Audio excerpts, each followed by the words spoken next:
Reflections with theologian Father James Bacik, lecturer and campus minister at the University of Toledo. One of the things that historically seems to have happened is that Jesus did make a big impact on a lot of the people he met. He was not sort of a neutral kind of figure. I mean, people had to respond to him positively or negatively. Today on Reflections, Father Bacik talks with Dr. Jeffrey Grubb, who is the director of the Department of Religious Studies at Lourdes College. Father Bacik and Dr. Grubb will discuss the last temptation, the setting of the gospel. And now, here is Father Bacik. Jeff, I hear a lot of good things about the work you're doing out at Lourdes College, so I'm happy that you're willing to come on the program with me. You know you have your own particular theological background. Why don't you just tell me a little bit about your theological training and so on? My master's degree is from the Catholic University of America, and it's largely doctrinal. My doctorate from St. Louis University is in historical theology, and my particular period is really the Reformation. In terms of interest, I wrote my dissertation on the theology of marriage as it develops historically. So sacraments are also an important thing to me, and because I'm teaching at a small college, you end up doing a little this, a little that. I've ended up doing some ethics too. So I end up with a rather broad kind of base. I'm afraid I don't end up specializing the way I ought to as a result. Well, oftentimes in those teaching situations, you really cannot. I remember studying under Raymond Brown at Union Theological when he first came there, and he was teaching a course on the Passion and Death narratives, and I think he began by saying it was the first time in his teaching career he had been able to do something other than intro courses because he had taught at a seminary all those years, and he was just thrilled with the chance to specialize. So, I mean, you know, that maybe time comes for you. It could happen. Down the road. But you also need the generalists and those who are broad-based in their interest. And also the other thing I think is of interest in what you said is about the historical theology. A lot of us forget that. I mean, my own work is often systematic, and I'm interested in the 20th century and what's going on now, and it's important to keep in touch with the roots and with the long period of development, and to be able to see how there are precedents for opinions today and how the arguments went throughout our long tradition. Extremely important. It provides me with an awful lot of freedom. I have a sense of what the Church teaches and what the Church is doing now, but I have a sense of where it came from, and it gives me an open-endedness to where we might go in the future. As many people are saying now, the best is yet to come. I know we're just getting started in a certain sense. Yes, I think that's true. Well, I really didn't want to talk totally about theology or historical theology, but to do some applications, and I wanted to talk a bit about the movie The Last Temptation of Christ, which I consider to be a very teachable event. Rather than condemning it and rather than trying to keep people from going to it, it has seemed to me that it has represented an opportunity to learn more about Jesus of Nazareth and to probe the question, who do you say that I am? That's the question Jesus posed to his followers. It's a question that we have to keep contemplating throughout the ages, and even in our own lives that develops. I mean, who Jesus is, who do you say that I am? You might answer one way when you're in the 8th grade, and another when you're a senior in high school, and through the adult life cycle, we might be answering it in different ways. But periodically we have to come back to it, and I think that the movie actually was a great opportunity to do that. Even people who haven't seen the movie have maybe read Time magazine, which did a fine piece on the scholarship about the historical Jesus, for example, or they have read newspaper accounts that have given little summaries about what scholars are saying about Jesus of Nazareth. So it has been a real moment for learning, and I've tried to see it in that positive way. I've been in a number of social occasions where the topic has come up, and people tend to have very strong opinions, and like you say, even if you haven't seen the film, it's made people take a stand. I believe this, and these are the reasons, or I believe that, and these are the reasons. I guess what I'm disturbed about is occasionally someone say, I believe this, and I just believe it, and I don't know why. I think there's something about being human that says, I want to know why you believe that. Tell me about that. And if you don't want to plumb that for some reason, what is it that you're afraid of that you're going to find there? Well, the Scriptures admonish us to be ready to give a reason for the faith that is within us, and that becomes part of the adult challenge. I mean, I think we have to remember there are some people whose faith is very simple and who rest easily in that and have no particular task in life that calls upon them to spread that message explicitly or verbally to others, and rest easy with that. I sort of like to affirm those people. I mean, they're doing well, and there's no real reason to rile them up or to make them feel inferior or guilty. That is where they are, and that's they've functioned well in their life that way, and that's fine. However, there are a certain number of other people for whom doubts arise, and they begin to question the faith, and for them it is important to know more about Jesus of Nazareth. And there's other people, like parents, who have the responsibility of passing on the heritage to their children. It probably would be very helpful for them to keep learning more about Christ so that they could present that in either explicitly or more implicitly with their offspring. And of course, certainly people who are in the teaching ministry have to keep updating their faith. So I like to sort of make those distinctions so as to not lay excessive guilt feelings on people who are not inclined, I think, to be learning or to studying or probing at this point in their life. And the point's well taken. I think there are people maybe with a simpler faith who will tell you that and say, this is what I believe, and it's not something that they're afraid of. There's a certain comfort that they have and a certain confidence there. There's not an anger or a need to lash out with those people, and yes, I agree completely. But you and I deal with young people, and part of our big sense is that these people have to be equipped to live in the world, and that as Christians, as future parents, or people at the work site and so on, that if they know something about their faith, they're going to be better off. And I think that's part of the conviction that you and I bring to our teaching ministry. As an educator, I'm a friendly opponent maybe, and I want to help you poke around and find out what's inside there in a way that's affirming and comfortable for you. And I'd rather have you do that with me than with somebody else who's really out to strip you of your faith or to take things apart and not help you put it back together again. Well said, and part of what is the experience of many people. I mean, I would rather have a shot at these young people than, say, an atheistic philosophy professor who has a slant on how we should read the Gospels and so on, which might be out of tune with my way of seeing it. Exactly. Let's look at this. One of the things my claim is that The Last Temptation of Christ, both a novel by Nikos Kazantzakis, which appeared in 1955, first published then, and was roundly condemned and also read in many places. And we're talking about the film, The Last Temptation of Christ, based on that novel, done by Martin Scorsese, and one which got a lot of controversy and was condemned and so on. But my idea is that it teaches us something, and I'd like to focus on one aspect of that, because what it does is take us back to the very setting in which Jesus lived. It moves us back to the historical Jesus, and I think it brings up a lot of points about the times in which he lived, the kind of culture that he had to deal with the various factions and groups that were present, with the Roman occupying power, the religious authorities, all kind of questions like that it raises and brings to mind things that we do indeed know about those times. I mean, those things are not a pure mystery to us. We have the science of archaeology, which helps us to know a lot. The historians reconstruct the period for us, and so on. So it is that's the area that I want to move in here. Maybe we could start with that group known as the Zealots, because they play a great role in the movie.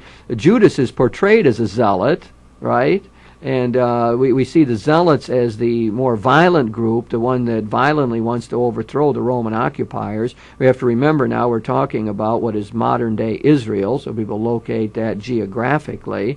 And we're talking about 2,000 years ago, the beginning of the Common Era, as we call, A.D., after the time of Christ.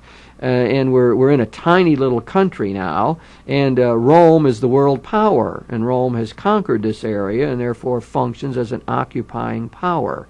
And the Jewish community is subservient and oppressed in many ways. So we have groups in the Jewish community trying to figure out what are we going to do about this. And one of those groups is we know commonly as the Zealots. The Zealots respond to the situation that you describe in a terroristic kind of way. The Romans call them sicarii, daggermen, from the Latin word sica for dagger. And they really were terrorists. They would move into a crowd and begin to stab people and then move away quickly before they could be apprehended. Terribly nationalistic, fanatical sect. They probably didn't have as much of an influence in Jesus' time as they did slightly after.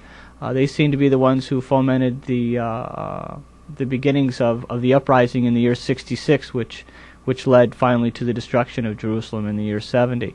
But that's not to say that they weren't around. They certainly were. But their mention in the Gospels may have as much to do with what happened later as what happened during Jesus' time.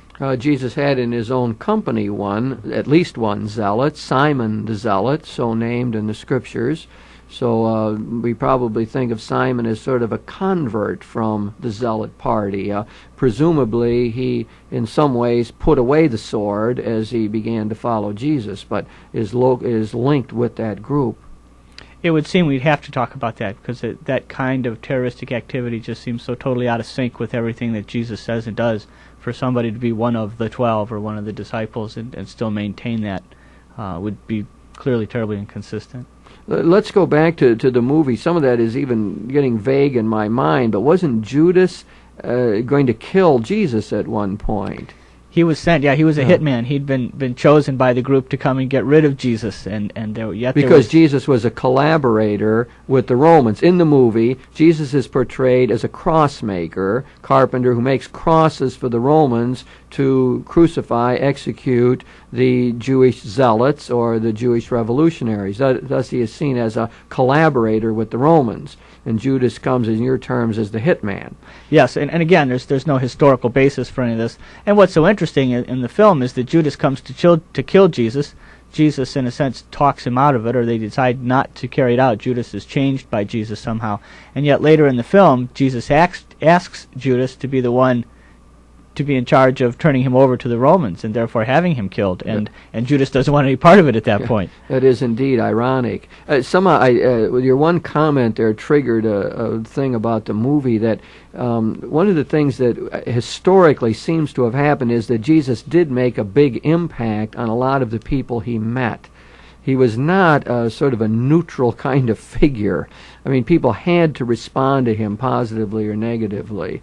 He was a commanding figure. And I'm not, in that vignette you're talking about, he did make an impact on Judas. In other words, he changed Judas' mind about carrying out his job as within the Zealot party. But you don't, in the movie as a whole, get this sense of the great impact that Jesus was able to make on people. He's much more wishy-washy than that. He doesn't have the commanding kind of presence that seems to come through in the authentic Gospels.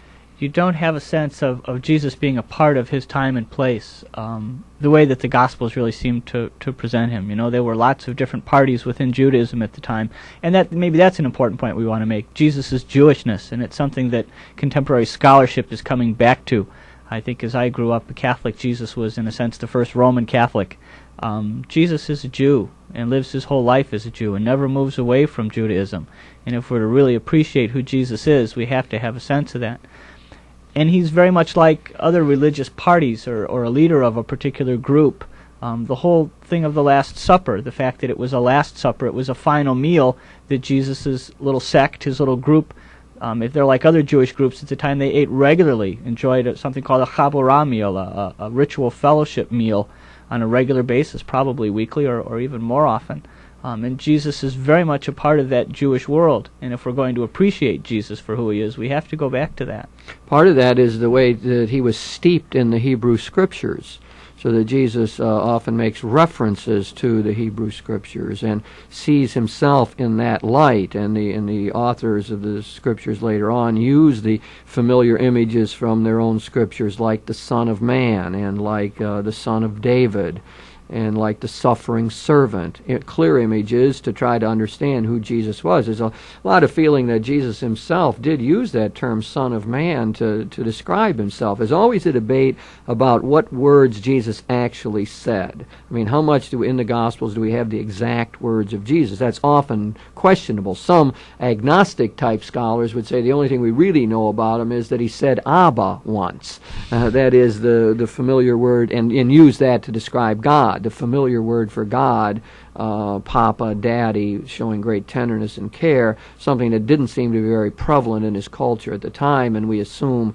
was one of Jesus' own contributions to our understanding of the divine-human relationship. But so you have an agnostic side of this thing that says Jesus didn't know much about this. This has come to the fore recently in this discussion about the Lord's Prayer. I mean, the interesting thing about the Lord's Prayer from that viewpoint is that you get two versions of it, one in Luke and one in Matthew, and therefore immediately you have to ask the question, which one did Jesus say?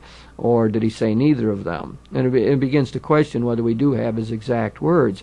So anyway, it's you see the scholarship shifts on this thing, but my own sense of the current scholarship is that we can know a lot more about the historical Jesus than people thought you could know back a couple of decades ago, when people were very influenced by the great biblical scholar Rudolf Bultmann.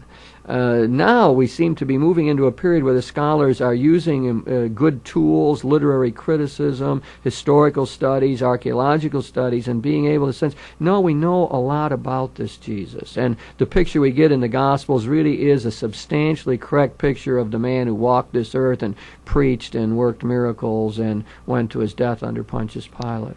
I think as a historical theologian, although not a scripture scholar, I think that there is a nice balance that we're finding now. That at one time we thought everything that was there was history. And then, you're right, with Bultmann and others, none of it. And for Bultmann, it wasn't important if it was history. If it had the message of Jesus, then that's all that really mattered. Now we're finding a nice balance to say that there are some things there that we probably can surface that are Jesus. And with some certitude. And then some other things that come from the first generation of Christians. What's important to remember is that if just because something maybe didn't come immediately from the mouth of Jesus, it still is part of that living memory of who Jesus was and what Jesus meant. And as a church, we've canonized these scriptures. That is to say that these are authentic memory of who Jesus is and what Jesus means, and they're normative for us. They help us always to find out who the real Jesus is. Well said, and I think that that there's a certain confidence that flows from that outlook that we can know Jesus. I mean, we're not just at sea, and we're not just grasping at straws, and our faith just isn't built on illusion. The Christian faith is based on historical Jesus, commitment to the historical Jesus, and with a sense that we can know his general teachings and what he called us to do, the kind of life he lived, and so on. And part of what we're trying to do here now is to place him in that context. One of the things about the movie I thought was good. What was it? Filmed on location in Morocco, was it? I believe Morocco, yes. Yeah. But there's an earthiness about it. There's sort of a blood and gore that's present. There's a dirtiness about the setting and so on, a roughness. People are sleeping outside and trying to get close to the fire, and there's crowds of people elbowing one another, and I think that is really helpful, because one of the things we're trying to do is to make sure that Jesus descends from the sky and lives on this earth. After all, in the Gospels it said he came and pitched his tent in our midst. And therefore, it's really important, if we're going to identify with him, to see him walking this earth as we do, and being immersed in a particular cultural setting. When you read the gospel stories, then Jesus complains because when I came to your door, you did not offer me a kiss, you didn't wash my feet, you did not anoint me. What does that mean to most of us? Probably not a lot, but if you're walking around this sweaty, dirty world, when you come to somebody's house to have your feet washed is a real nice thing. And it's a very hospitable thing to do. And to anoint somebody with oil, if you've been walking around for days and haven't showered, likely you're going to need some anointing if you're going to enter into any kind of social gathering. Yes, so it helps us get a feel for the reality of Christ. And I think that's important, because many Christians today were out of touch with that world, and it's easy to see him as sort of this ethereal, heavenly figure with little to identify with as we search it out. So that I believe that is helpful. Is there anything else about the setting that way that made an impact on you, or that, I mean, the reality of the crucifixions? I mean, that was the one of the Romans best things. did crucify people, and they did it as an example, a public thing, to discourage revolutionary activities. That's well known, and you certainly see that happening in the movie. My wife Jenna told me that was one of the more powerful things for her. As we see crucifixes on the wall all the time, and more stylized one now, and one with the risen Christ on it now, which is certainly appropriate as a liturgical sort of symbol. But to see the graphic nature of and the suffering that was crucifixion really puts in mind, God so loved the world that God would do this in Christ for us. I talked to others who are very moved by that too. One agnostic gentleman that, really isn't about to affirm the divinity of Jesus, but saying how deeply moved he was by that part of it. So you do get that earthy feel for the realities of the time.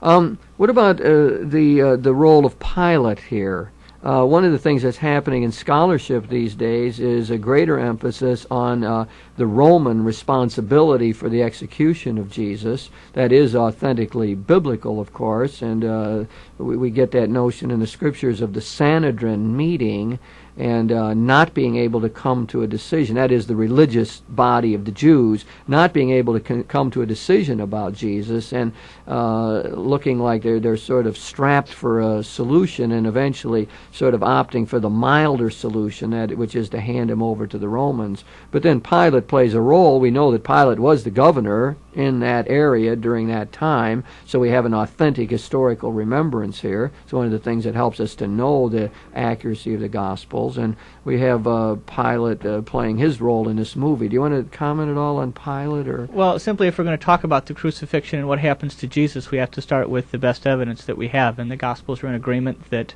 tacked onto the cross said Jesus of Nazareth, King of the Jews, and it's clear that he's crucified because he appears to be some sort of insurrectionist, someone who's claiming to be a king, and that his authority then would be exactly opposite the authority of the Roman emperor, and so this person has to be eliminated. And so Pilate seems to be the key figure. From what can be taken out of history about Pilate, he seems to be a cruel man. He seems to be someone who was eventually called back to Rome to make account for himself about the year 35, I think, not too long after Jesus' death, precisely because of the kinds of cruelty and the way that he dealt with people arbitrarily without due process, which was part of the Roman system. And so more and more scholars seem to look to Pilate and the Romans as the people who are really responsible for the death of Jesus. It's very important in terms of the Christian-Jewish dialogue, by the way. It's very important to make that point clear so that we're not in a position of putting more blame on the Jewish people than belongs in that particular historical setting. I mean, it's very important to get rid of that notion of the Jewish people as being a deicide people. We must not fall into that. I think in terms of the religious side, and there certainly is a religious side of a reason why Jesus is captured and executed, but I think the problem is that there were people who were unwilling to listen and to hear, and I don't know if that resides in Jewishness or being Christian, or in every age there are people who don't want to hear something that challenges them. Yeah, as a matter of fact, the answer to your question is it does reside in all of us. Yes, so precisely. That it's just like talking about one other group at that time, which is commonly called the Pharisees, an important group at the time of Jesus, which were more the lay people and were involved in really trying to make the Jewish religion real in everyday life. I mean, the Pharisees were a fine group of people and excellent religious sensibilities. In fact, I guess if you'd pick out the various groups at the time of Jesus, the Sadducees, the Zealots, and the Sadducees being more the collaborators with the Romans, and the Pharisees, I guess if you say which one would Jesus have identified with, you would pick the Pharisees, because the Pharisees had this, strong religious sense and the ability and the desire to translate it into everyday activity, and yet Jesus did not identify with the Pharisees. And he seemed to have a particular problem with them, and therefore, to finish my point that I was going to make is that while the Pharisees are a particular group at the time of Jesus, there's no doubt about that. That we have in the Gospels a caricature of them. That is, especially in the later Gospels, they are put in an extremely bad light. And what would seem important when we read about Pharisees is not to say, "Oh, that's a terrible group of people," because they really weren't. I mean, there was a lot of good things about the Pharisees, but it's more to look at the Pharisaical attitude that I might find in my own heart, which is that attitude suggests a legalism, a greater worry about the laws and the minutiae of the laws rather than the spirit behind them. Exactly. In the New Testament, there are Pharisees that Jesus speaks with whom he likes very much. People who are not far from the reign of God, as Jesus himself says to some of them. But it's precisely the legalism that causes the problem. People who are unwilling to bend from a particular interpretation of the law, or so tied to the law that they fail to see that it takes you someplace else, that it exists for a reason. Yeah, I don't remember the role of the Pharisees in the movie so much. Do you? I'm not recalling No, they don't come exactly. to mind. No, I mean Scorsese really emphasizes the Zealots as the group that seems to be more important here. The priests in the temple have some importance. The Sadducees were sort of the landed priestly aristocracy, and they're the status quo. And these are the people in the temple who confront Jesus and say these things are going to happen if you continue to make this kind of noise. And as a symbol for our own times, they are the symbol of the status quo that says we're not going to change. Things are always going to remain the same. Even if you have something new, we're in charge, and we're going to keep it the same way. And that's why they're a good counterpoint with the Zealots. Here are two ends of the spectrum. And how do you find some way in the middle that keeps the best of both of those? Yeah, the Sadducees were the people that took a very narrow view of their Hebrew tradition, right, and were centered in on the Pentateuch and weren't so much for development and tradition and newer kind of ideas. So I think you said that well. They represented the status quo, and an effort, I guess, to get along with the Romans. I think they didn't want to rock the boat so much, and Jesus then appears as one who unfortunately rocks the boat, and therefore has to be questioned.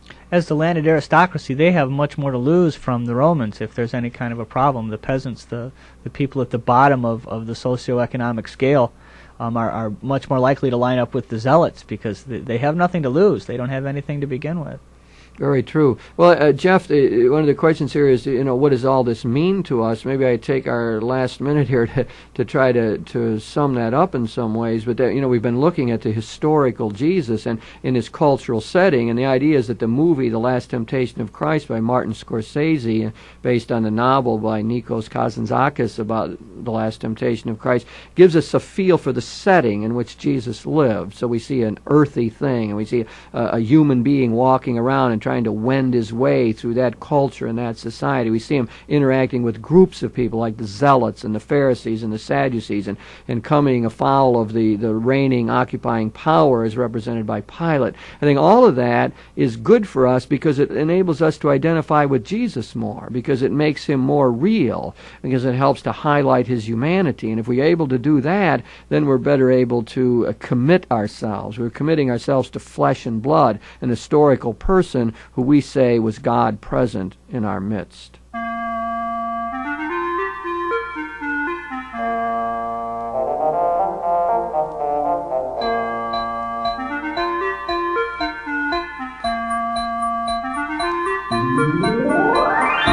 You've been listening to Reflections with theologian Father James Bacik, lecturer and campus minister at the University of Toledo.